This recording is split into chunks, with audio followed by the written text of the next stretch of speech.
नमस्ते बच्चों। हम कक्षा 10 की विज्ञान का छठा अध्याय रासायनिक अभिक्रियाएं एवं उत्प्रेरक पढ़ रहे थे और इसके अंतर्गत हमने विभिन्न प्रकार की रासायनिक अभिक्रियाओं को समझा था। आज हम इसी भाग को आगे बढ़ाते हुए कुछ अन्य प्रकार की रासायनिक अभिक्रियाओं को समझेंगे।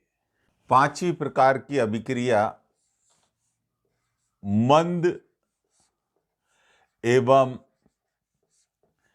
तीव्र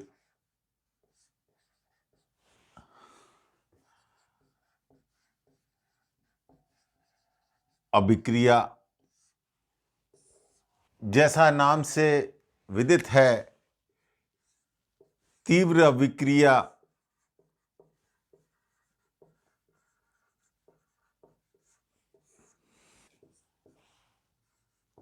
ऐसी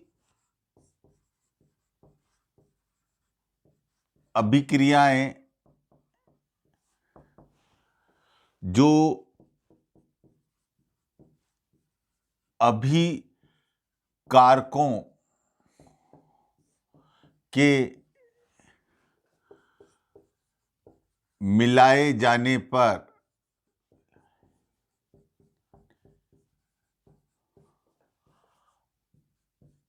अत्यंत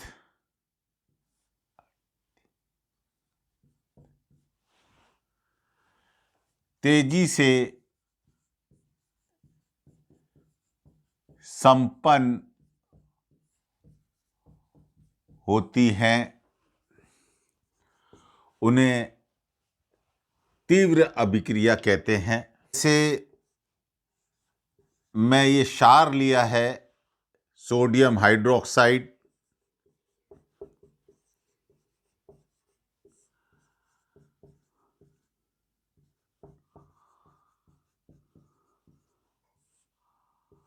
और इसमें जब मैं अम्ल हाइड्रोक्लोरिक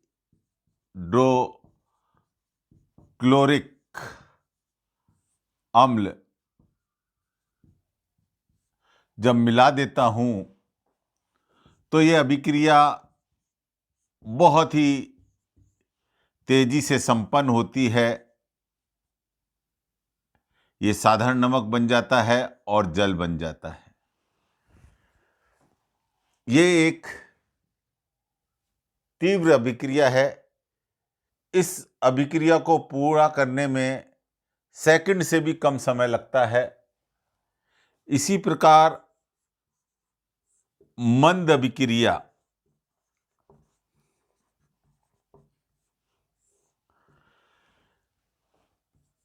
ऐसी अभिक्रियाएं जिनको संपन्न का मतलब पूरा होने में कई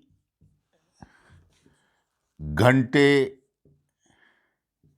दिन या साल लग जाते हैं। अभिक्रिया पूरी होगी, काफ़ी समय बीत जाता है। यहाँ इसका तात्पर्य यह है कि इसको पूरा होने में काफ़ी समय लगता है। उस समय को हम नोट कर सकते हैं, जबकि ऊपर वाली अभिक्रिया को संपन्न होने में सेकंड से भी कम समय लगता है, तो इसको हम नोट नहीं कर पाते हैं कि अभिक्रिया कैसे हो रही है। लेकिन इस अभिक्रिया बहुत धीमी गति से होती है। मंद का मतलब होता है धीमा, और ये अभिक्रिया धीमी गति से होती है, तो इसको हम आसानी से नोट कर सकते हैं। लोहे पर जंग लगना, आपको मैंने बताया था एफी का यहाँ पर जो प्रतीक है वो लोहे का प्रतीक है। एफी जो है लोहे का प्रतीक है, और जब इसकी ऑक्सीजन और जल ये तीनों जब आपस में मिल जाते हैं, Fe4, ये 3 और ये 6, एफी जब आपस में मिलते हैं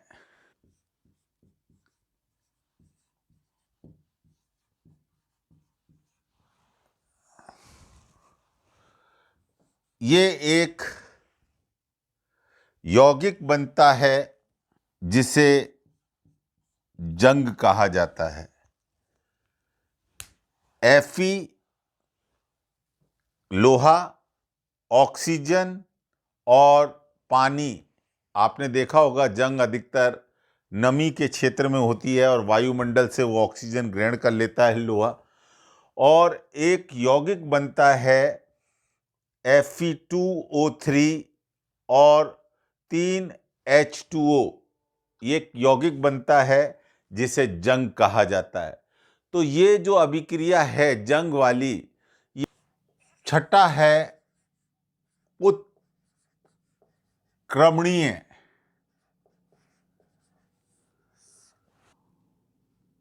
और अनुत्क्रमणीय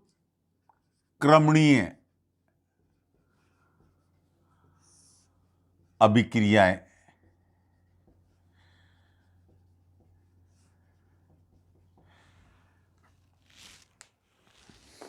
हम अनुत्क्रमणीय अभिक्रियाओं की बात करेंगे।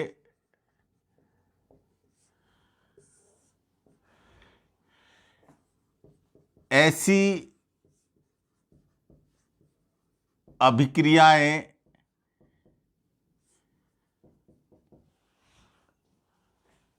जिनमें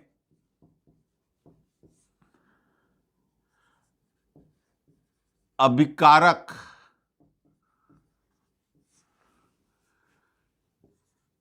संयोग कर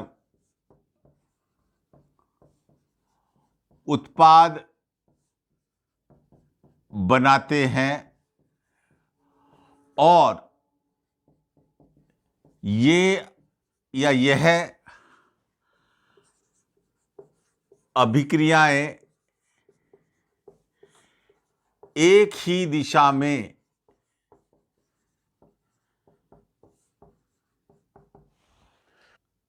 चलती हैं या होती हैं। इन अभिक्रियाओं को अनुत्क्रमणीय अभिक्रियाएं कहते हैं। मैंने आपको बताया था कार्बन प्लस ऑक्सीजन ये एक ही दिशा की अभिक्रिया है। बच्चों, कुछ समीकरण आप याद कर लो और उनको अपन कई जगह उदाहरण के तौर पर प्रयोग कर सकते हैं। जैसे ये उदाहरण हमने इस पाठ में बहुत जगह प्रयोग किया है। या एक अभिक्रिया और है मीथेन, मेथेन। और मेथेन को जब जलाते हैं तो भी कार्बन डाइऑक्साइड बनती है और जल बनता है। इनको बैलेंस करना, समीकरण को संतुलित करना आना चाहिए। ऑक्सीजन के साथ जब भी क्रिया हो रही है तो वो दहन हो रहा है, इन दोनों स्थितियों में दहन हो रहा है। लेकिन ये अभिक्रिया, ये अभिकारक मिलकर एक ही दिशा में चल रहे हैं, उत्पाद बना रहे हैं। ये सभी एक ही दिशा में चलकर उत्पाद बना रहे हैं, तो ये अनुत्क्रमणीय अभिक्रियाएं होंगी। उत्क्रमणीय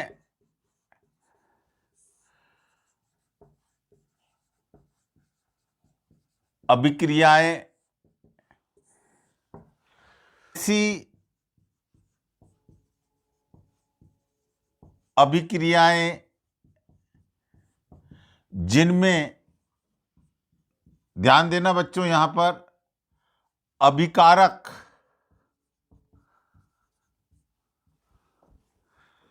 संयोग कर यानी आपस में क्रिया कर उत्पाद बनाते हैं तथा उसी समय,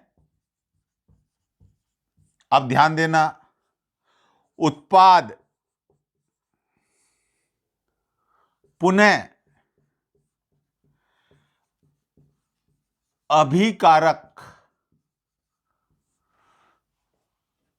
या अभिकारकों का निर्माण करते हैं। यानी अभिकारक उत्पाद बना रहे हैं और उत्पाद पुनः अभिकारक बना रहे हैं। यह अभिक्रिया दोनों दिशा में होती है।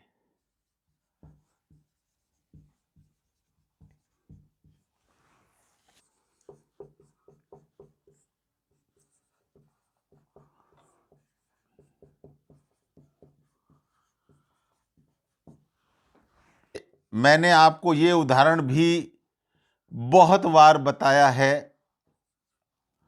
इसके अंदर तीर की जगह उत्क्रमणीय चिन्ह लगाया जाता है।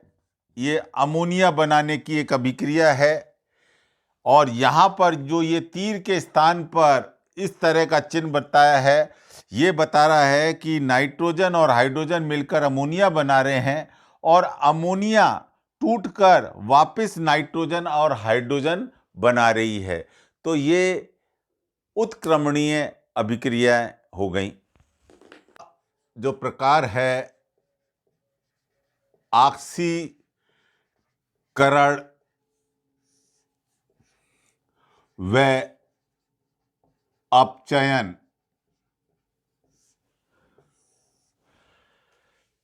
ये एक महत्वपूर्ण टॉपिक है जिसको हम गहराई से समझने का प्रयास करेंगे। पहले मैं ऑक्सीकरण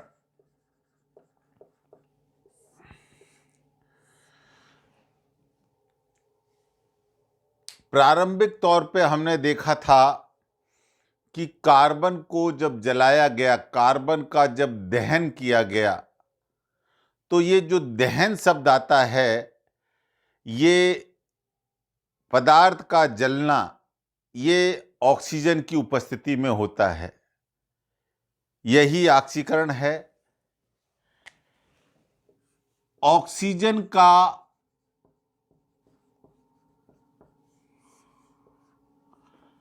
जुड़ना, ऑक्सीजन का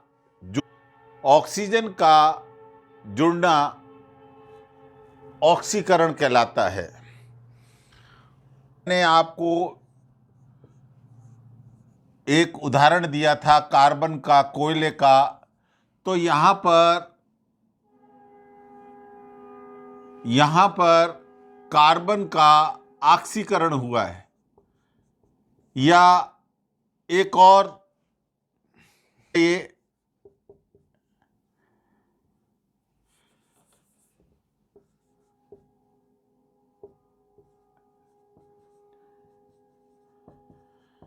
और इस मैग्नीशियम को जब जलाया जाएगा तो मैग्नीशियम का ऑक्सीकरण होगा। यह ऑक्सीकरण हो गया। अर्थ क्या हुआ? किसी पदार्थ में ऑक्सीजन का जुड़ना, क्रिया करते हैं और यहां ऑक्सीजन पदार्थ में जुड़ गया है, देखो, तो ये ऑक्सीकरण कहलाया है। हाइड्रोजन का हटना, हाइड्रोजन का हटना,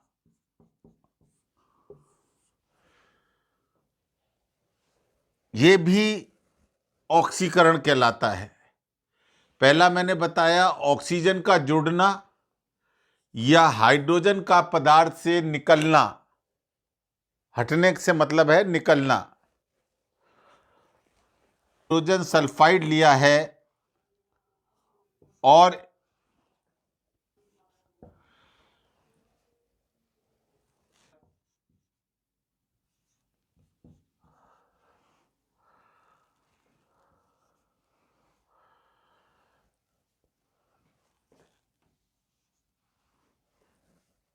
हाइड्रोजन सल्फाइड से सल्फर में बदलना, हाइड्रोजन सल्फाइड से सल्फर में बदलना, ये हाइड्रोजन सल्फाइड है।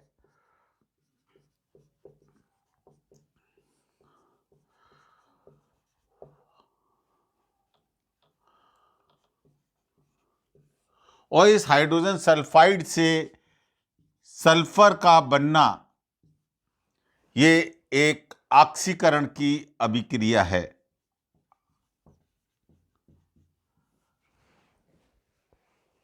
तीसरा, पदार्थ से विद्युत धनी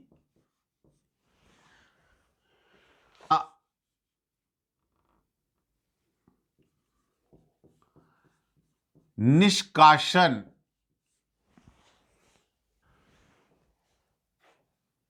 विद्युत धनी तत्व जैसे ये सोडियम है, पोटेशियम है, मैग्नीशियम है, ये विद्युत धनी तत्व हैं। अगर किसी पदार्थ में से ये तत्व बाहर निकल जाते हैं तो उसे ऑक्सीकरण कहा जाएगा। Ki, potassium iodide plus chlorine की जब अभिक्रिया कराते हैं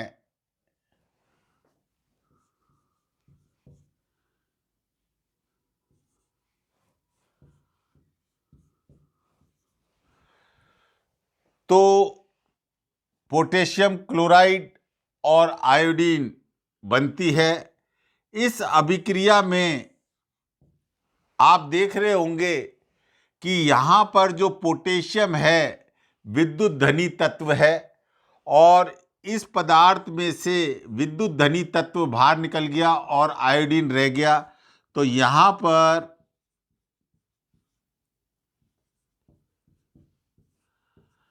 पोटेशियम आयोडाइड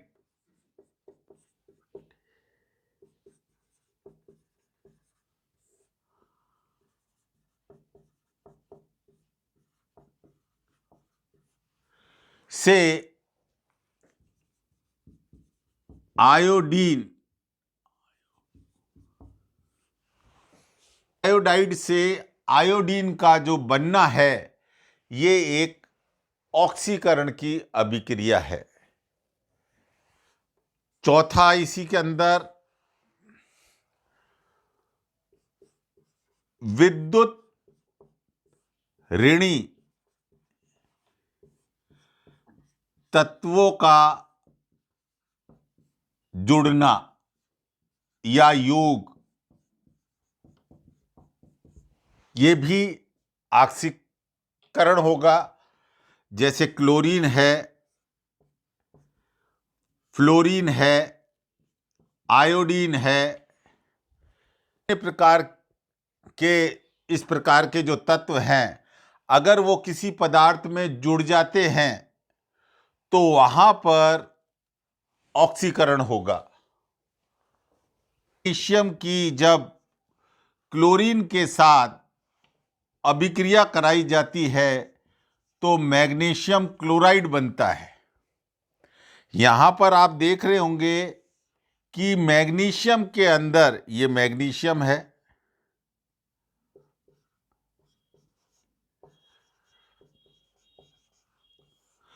और यहां पर ये बन गया है मैग्नीशियम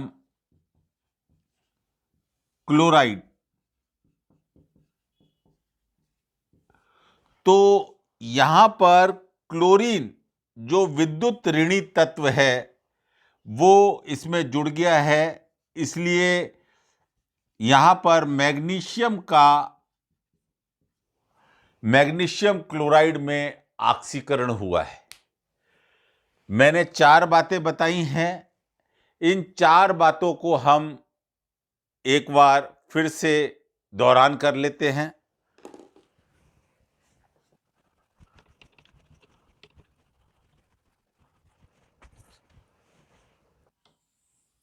हम बात कर रहे हैं ऑक्सीकरण की।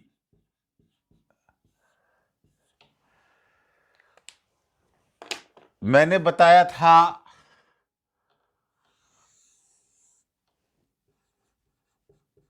ऑक्सीजन का योग या जुड़ना ऑक्सीकरण कहलाता है।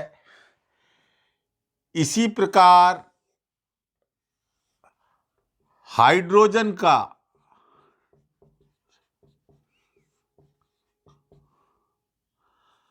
निष्कासन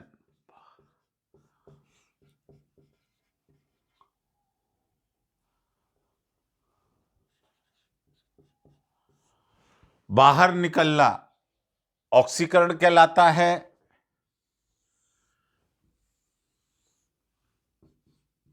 विद्युत धनी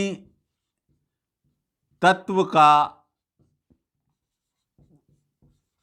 बाहर निकलना ऑक्सीकरण कहलाता है। और चौथा मैंने बताया था विद्युत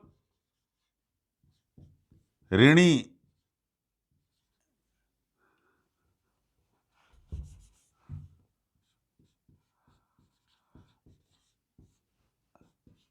तत्वों का जुड़ना यानी योग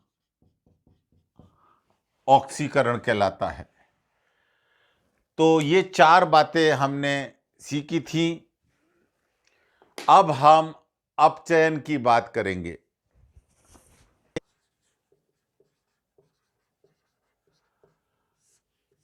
अपचयन, ऑक्सीकरण में जो बातें हमने सीखी थी उसका अगर हम उल्टा कर दें तो वो अपचयन हो जाएगा। जैसे पहली बात, ऑक्सीजन का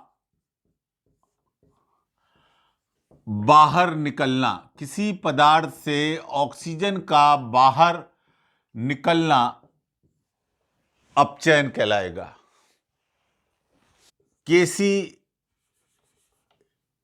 KClO3 पोटेशियम क्लोरेट भैया की एक अभिक्रिया होती है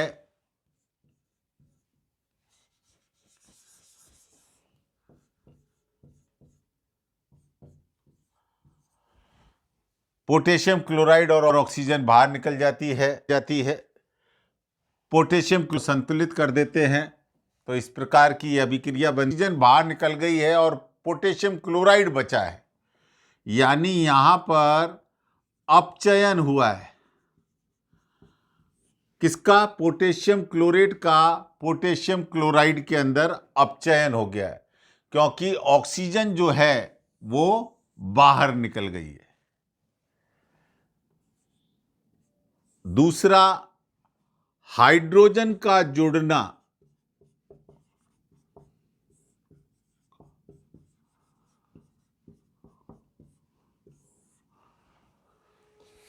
एक अभिक्रिया आपको बताई थी और आपको बार बार कह रहा हूं कि ये अभिक्रियाएं आप याद रख लें। जैसे ये एथीन और इसका संयोग कराया जाता है तो एथेन बनती है। यहां पर हाइड्रोजन, ये बंध टूट गया और इस बंध को टूटने पर जो हाइड्रोजन थी, एक हाइड्रोजन यहां जुड़ गई और एक हाइड्रोजन नीचे जुड़ गई। तो यहां पर हाइड्रोजन क्या है, इसमें जुड़ गई है। तो एथीन का इथेन में बनना क्या कहलाएगा? अपचयन कहलाएगा। मैंने बताया था विद्युत धनी तत्वों, और वहां पे मैंने बताया था निकासन यानी निकलेगा, तो उसका उल्टा हो जाएगा का जुड़ना। कहीं पर विद्युत धनी तत्व मैंने बताए थे, पोटेशियम है, मैग्नीशियम है, Fe3+ है, बहुत सारे हैं। अगर विद्युत धनी तत्व का कहीं पर योग हो रहा है, वो जुड़ रहे हैं, योग भी का अर्थ होता है जुड़ना, तो वहां पर वो अपचयन कहलाएगा। है और मैग्नीशियम है। मैग्नीशियम मैंने बताया था विद्युत धनी तत्व है, और ये जुड़कर मैग्नीशियम क्लोराइड बनाएंगे। तो यहां पर क्लोरीन का क्या हो रहा है? अपचयन हो रहा है। अपचयन क्यों हो रहा है? क्योंकि इसके अंदर मैग्नीशियम जो विद्युत धनी तत्व है वो जुड़ रहा है।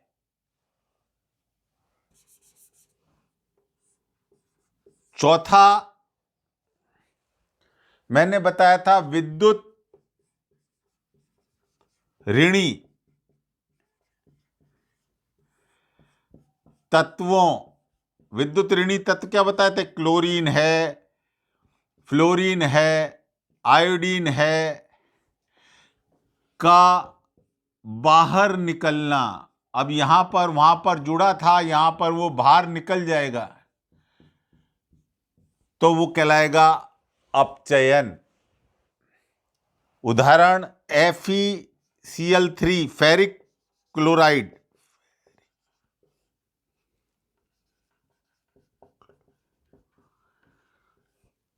में हाइड्रोजन से अभिक्रिया कराई जाती है, तो ये फेरस क्लोराइड और HCl बनता है।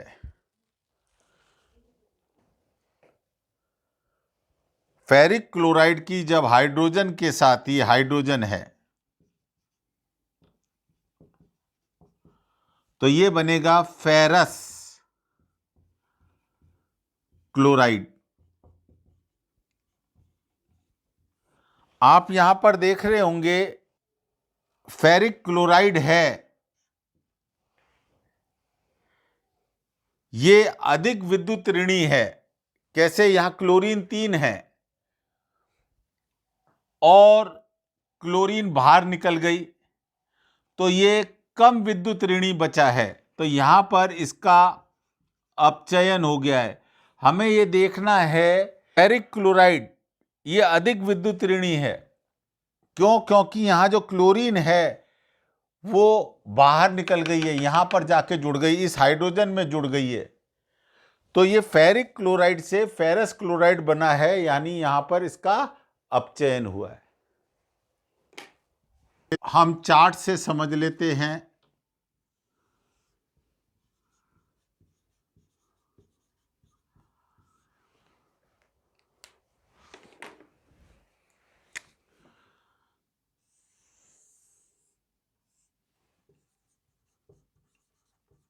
ऑक्सीजन का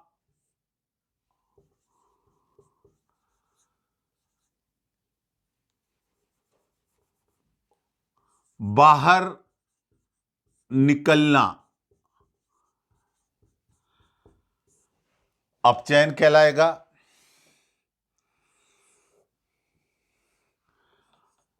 हाइड्रोजन का जुड़ना अपचयन कहलाएगा। विद्युत धनी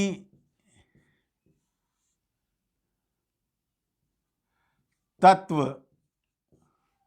का जुड़ना अपचयन कहलाएगा। विद्युत धनी में मैंने बताया था सोडियम है, मैग्नीशियम है, या फेरस, इस तरह के तत्व हैं।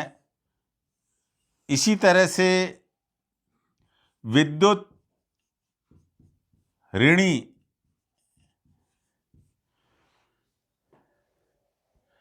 तत्व का बाहर निकलना जैसे क्लोरीन, फ्लोरीन, आयोडीन, इस तरह के तत्व जो हैं अगर किसी पदार्थ से बाहर निकल जाते हैं तो वो सब अपचयन के अंतर्गत आते हैं। अब हम इलेक्ट्रॉन के आधार पर ऑक्सीकरण और अपचयन की प्रक्रिया को समझेंगे। और अपचयन इलेक्ट्रॉन के आधार पर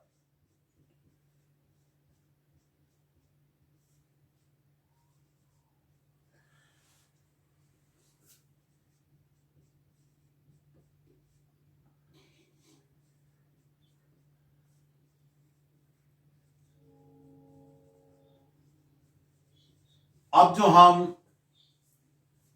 ऑक्सीकरण और अपचयन पढ़ेंगे वो इलेक्ट्रॉन के आदान प्रदान के आधार पर हम पढ़ेंगे। सबसे पहले मैं ऑक्सीकरण की बात करूंगा। ऐसी सभी अभिक्रियाएं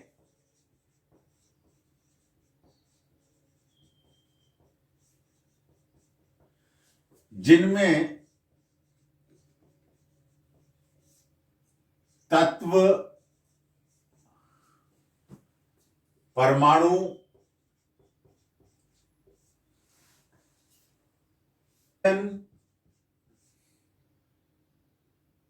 व अणु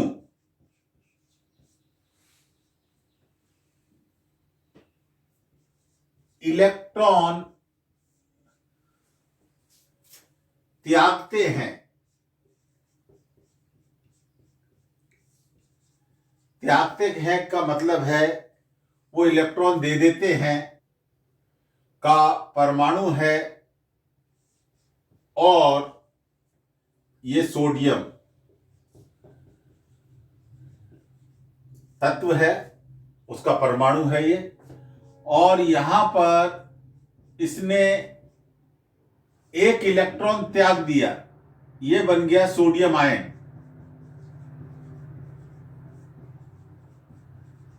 आयन के ऊपर आवेश होता है, इस पर कोई भी आवेश नहीं है, ये उदासीन है। और इसने जब इलेक्ट्रॉन त्याग दिया, ये इलेक्ट्रॉन त्याग दिया यानी इलेक्ट्रॉन अलग हो गया इसमें से, एक इलेक्ट्रॉन इसमें से बाहर निकल गया तो ये सोडियम आयन बन गया। तो यहां पर इस सोडियम का ऑक्सीकरण हुआ है।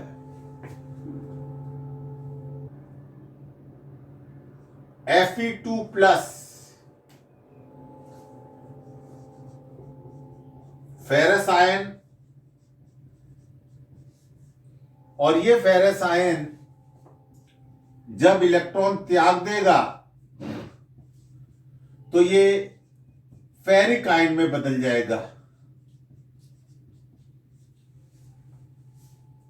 इलेक्ट्रॉन इससे बाहर निकल गया, त्याग दिया इसने, तो यहां फेरस आयन का फेरिक आयन में ऑक्सीकरण हो गया। इसी तरह से क्लोरीन, ये क्लोरीन आयन है और ये क्लोराइड आयन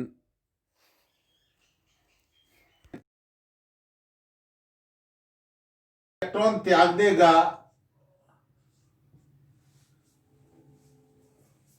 Cl2 यानी क्लोरीन बन जाएगा। क्लोरीन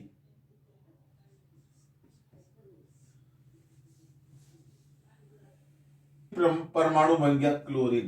क्लोरीन क्लोरीन यहां पर इसकी स्पेलिंग सही कर लेता हूं, क्लोरीन का आयन है और जब ये इलेक्ट्रॉन त्याग देगा तो ये क्लोरीन का उदासीन परमाणु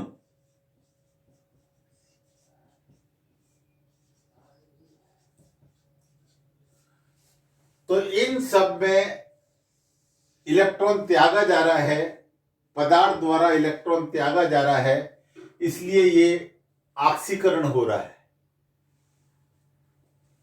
अब एक बात और नोट कर सकते हैं कि जब भी कोई तत्व, अणु, परमाणु या आयन इलेक्ट्रॉन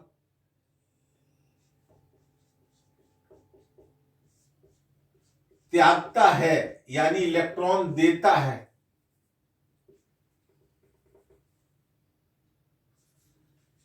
यानी इलेक्ट्रॉन देता है, तो धन आयन में वृद्धि होती है।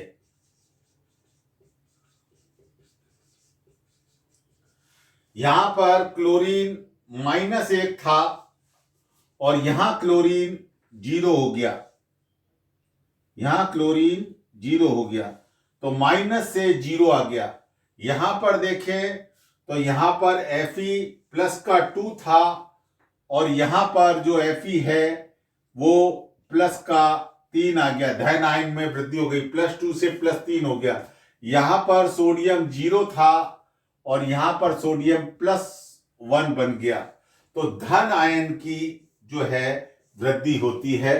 तो ऑक्सीकरण में हमेशा मैंने बोला धन आयन की वृद्धि हो रही है और ऋण आयन की कमी हो रही है, तो ये भी मैं लिख देता हूं,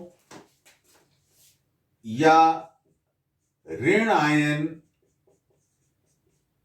में कमी आती है।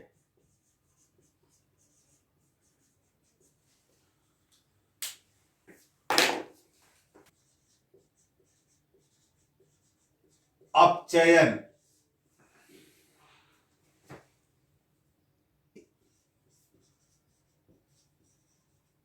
अभिक्रियाएं जिनमें तत्व, परमाणु, आयन व अणु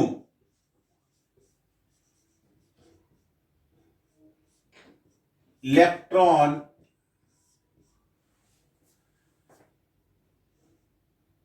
ग्रहण करता है।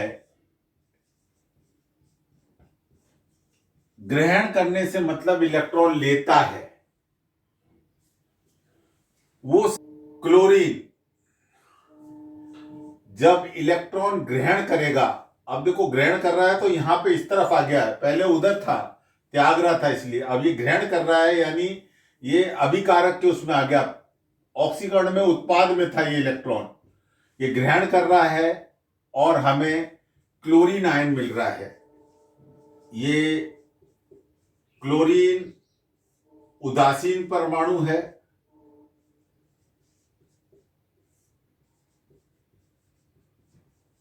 और इलेक्ट्रॉन ग्रहण करके क्लोराइड आयन,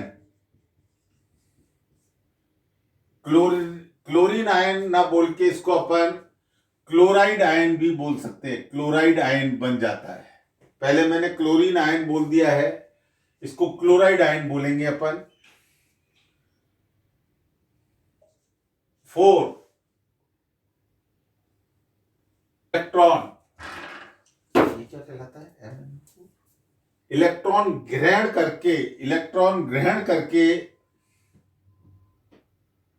-2 बनाता है। मैग्नेट आयन MnO4- इलेक्ट्रॉन ग्रहण कर रहा है और पर मैग्नेट आयन बना रहा है, तो यहां पर भी मैग्नेट आयन का पर मैग्नेट आयन में अपचयन हो रहा है। +2 मैग्नीशियम आयन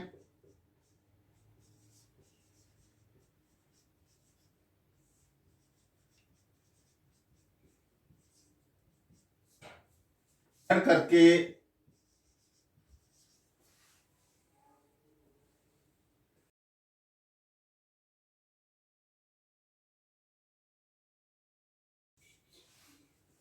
उदासीन परमाणु में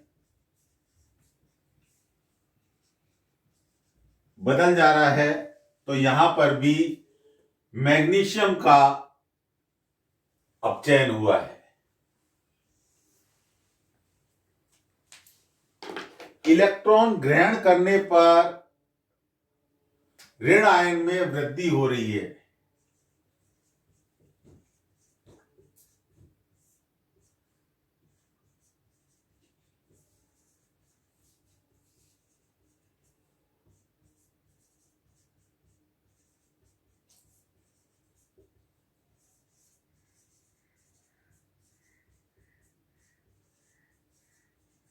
या धन आयन में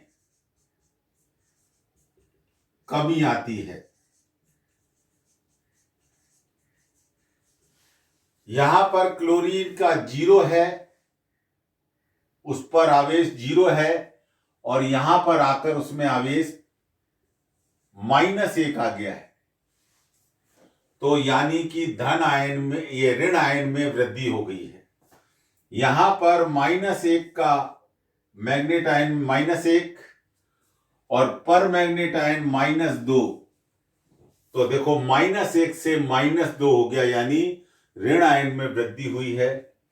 यहां पर मैग्नीशियम आयन +2 और मैग्नीशियम उदासीन परमाणु 0, तो +2 से 0 हो गया, यानी धन आयन में कमी आई है। जब भी ऋण आयन में वृद्धि होगी, अपन ने देखा था विद्युत ऋणी तत्वों का योग होगा या धन आयन विद्युत धनी तत्वों का निकासन होगा, तो उसे अपचयन कहा था। हमने देखा कि कुछ तत्व, परमाणु, आयन, अणु इलेक्ट्रॉन देते हैं और कुछ ग्रहण करेंगे। यानी जो हमने ऑक्सीकरण देखा वो अर्ध अभिक्रिया है, अपचयन भी अर्ध अभिक्रिया है। यानी एक अभिक्रिया में कोई पदार्थ इलेक्ट्रॉन त्यागेगा तो दूसरा उसको ग्रहण करेगा। हमेशा जब भी अभिक्रिया होगी तो कोई पदार्थ इलेक्ट्रॉन त्यागेगा तो दूसरा, उसी अभिक्रिया में दूसरा पदार्थ इलेक्ट्रॉन ग्रहण करेगा। तो ये कहलाती है रिडॉक्स रिएक्शन। इन अभिक्रियाओं में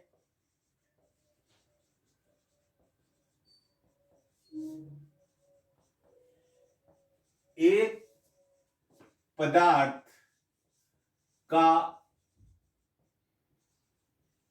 ऑक्सीकरण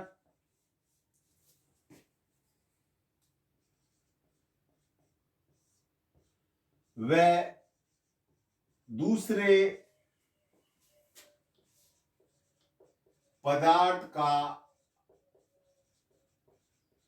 अपचयन होता है। आधी अभिक्रिया में ऑक्सीकरण और आधी में अपचयन होता है। इन या इस तरह की जो अभिक्रियाएं हैं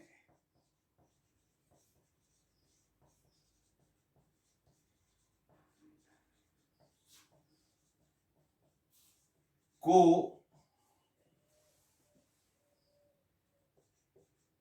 रेडॉक्स अभिक्रिया या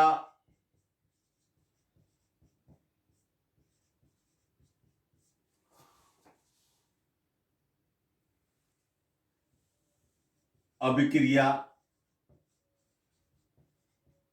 कहते हैं। एक उदाहरण से समझते हैं। आपको बताई थी जिंक सल्फेट बनता है और कॉपर अलग हो जाता है।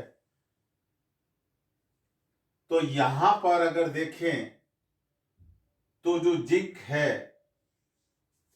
ये जिंक जो उदासीन परमाणु है, इस पर आवेश 0 है, और यहां पर जिंक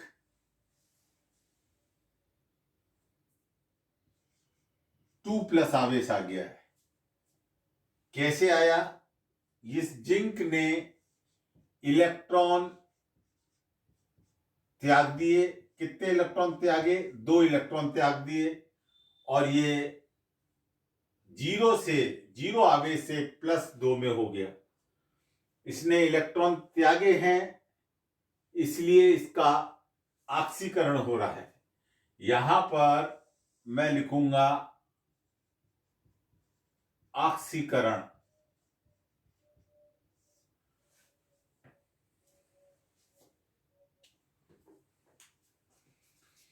कॉपर यहां पर +2 है।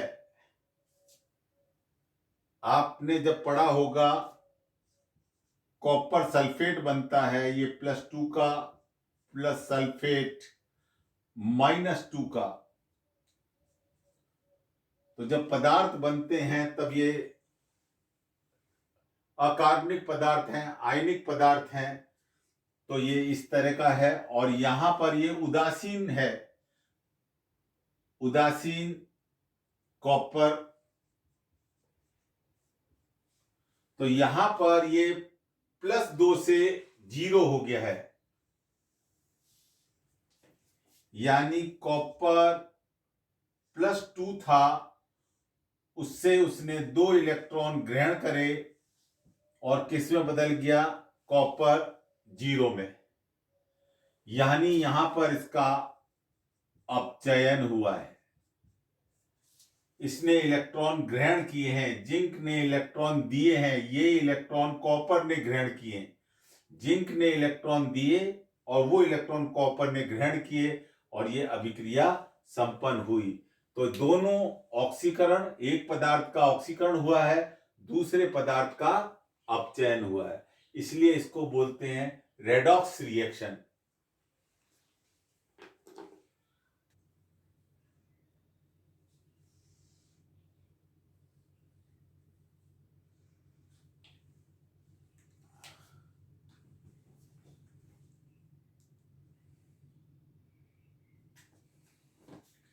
ये पदार्थ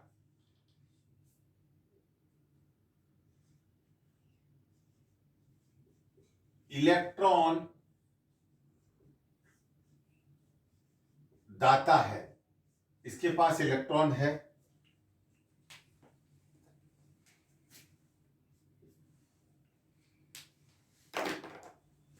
दूसरा पदार्थ और है अभिक्रिया में,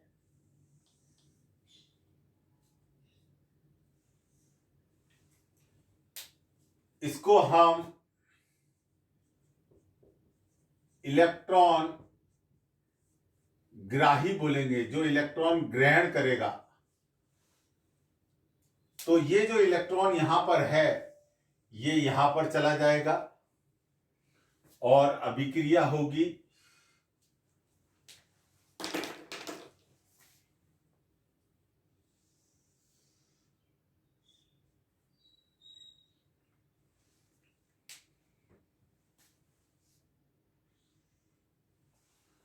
तो यहां से इलेक्ट्रॉन निकल जाएगा, तो इस पदार्थ की स्थिति ये कुछ इस प्रकार की हो जाएगी, और इसको बोलेंगे ऑक्सीकृत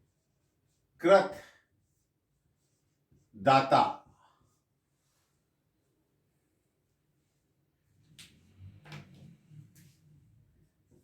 दूसरा पदार्थ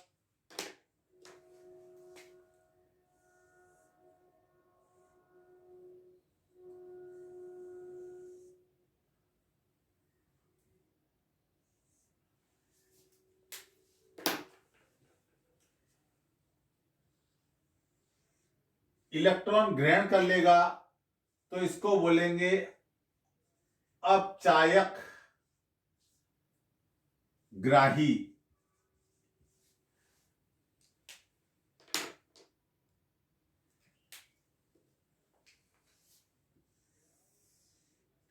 इलेक्ट्रॉन ग्रहण करने के कारण अपचयन हुआ है।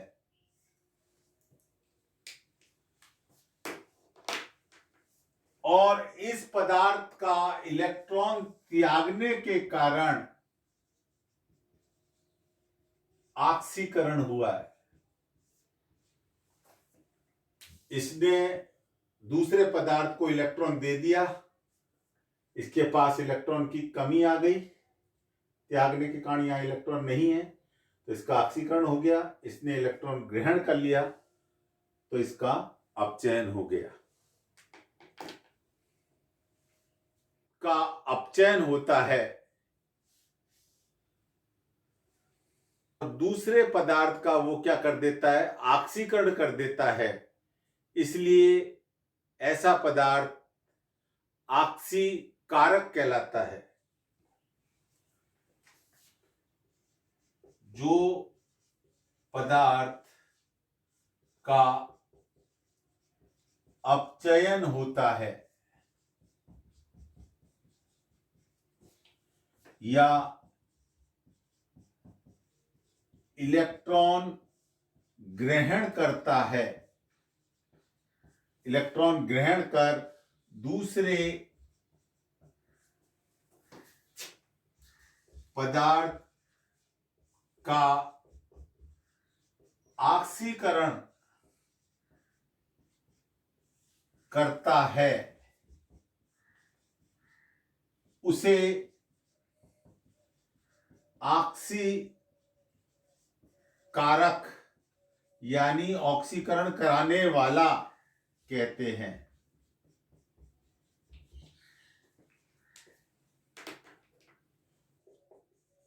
पदार्थ का ऑक्सीकरण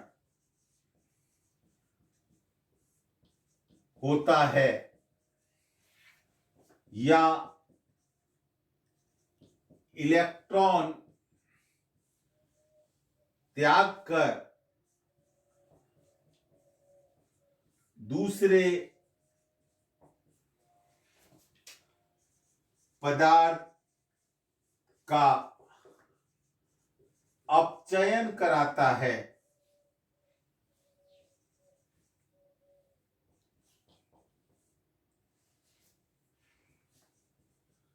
उसे अपचायक